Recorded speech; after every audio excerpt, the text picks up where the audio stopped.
Welcome to How to 360 Kitchen Creations. Today we're making a light and fluffy asparagus frittata, perfect for brunch, lunch, or a quick dinner. You'll need eggs, milk, asparagus, onion, Parmesan cheese, olive oil, butter, and simple seasonings. First, preheat your oven to 375 degrees Fahrenheit, so it's ready when the frittata goes in. In a medium oven-safe skillet, heat olive oil and butter over medium. Add the chopped onion and sauté until translucent, about 3 minutes. Then stir in the asparagus pieces and cook another 3 to 4 minutes, until tender crisp. While the vegetables cook, whisk together eggs, milk, a pinch of salt, and freshly ground black pepper until well combined.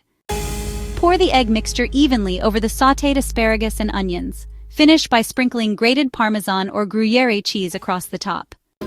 Transfer the skillet to the preheated oven and bake for 15 to 18 minutes, or until the eggs are fully set and the top is lightly golden. Let your frittata rest for a couple of minutes, then garnish with chopped chives or parsley. Slice and serve warm. All ingredients and cooking instructions are listed in the description below. There you have it, an easy, delicious asparagus frittata that's ready in under 30 minutes. Enjoy! If you love this recipe, hit like and subscribe for more quick and tasty dishes.